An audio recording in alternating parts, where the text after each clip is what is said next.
বালি রবীন্দ্র ভবনে আয়োজিত জাতীয় যোগা প্রতিযোগিতায় একাধিক বিভাগে চ্যাম্পিয়ন হয়ে পূর্ব বর্ধমানের দক্ষিণ দামোদর এলাকার মুখ উজ্জ্বল করল এক ঝাঁক তরুণ খেলোয়াড়। যুবক যুবতী উভয়ই একাধিক বিভাগে সাফল্য অর্জন করেছে। পূর্ব বর্ধমানের রায়নার পলাশন মা যোগা সেন্টারে পক্ষ থেকে বিভিন্ন প্রতিযোগিতা অংশগ্রহণ করে জাতীয় স্তরে প্রতিযোগিতায় সাফল্য লাভ করায় খুশি সংস্থার পরিচালক থেকে কর্মকর্তারা। আগামী দিনে আরো বড় মঞ্চে তারা যাতে সাফল্য অর্জন করতে পারে তার শুভকামনা জানিয়েছেন সকলে। প্রশিক্ষকরাও যথেষ্ট খুশি তাদের শিক্ষার্থীদের সফলতায়। গ্রামীণ এলাকায় যোগাসন চর্চাকে আরো প্রসারিত করতে এবং স্কুল কলেজের পড়ুয়া থেকে সমস্ত বয়সীরাই যাতে আকর্ষিত হন, যোগ চর্চা করে শরীর সুস্থ রাখেন সেই প্রচারও তুলে ধরেছেন সকলে। গত 29শে ডিসেম্বর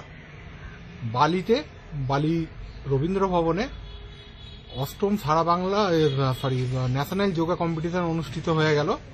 সেখানে আমরা মা যোগা সেন্টার পলাশন থেকে গেছিলাম। প্রায় 600 জন ক্যান্ডিডেট এই প্রতিযোগিতায় অংশগ্রহণ করেছিল।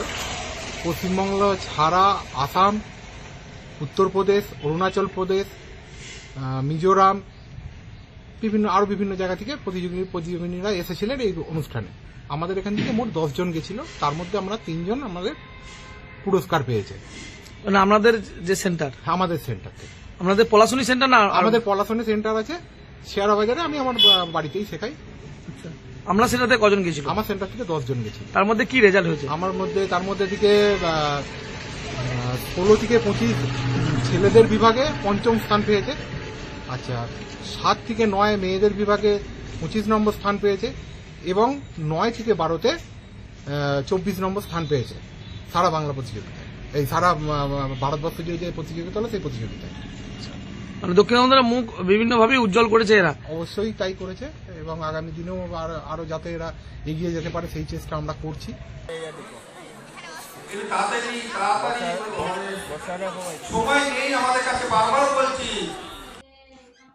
রান্না থেকে কৃষ্ণ সাহা রিপোর্ট, আনন্দ বার্তা।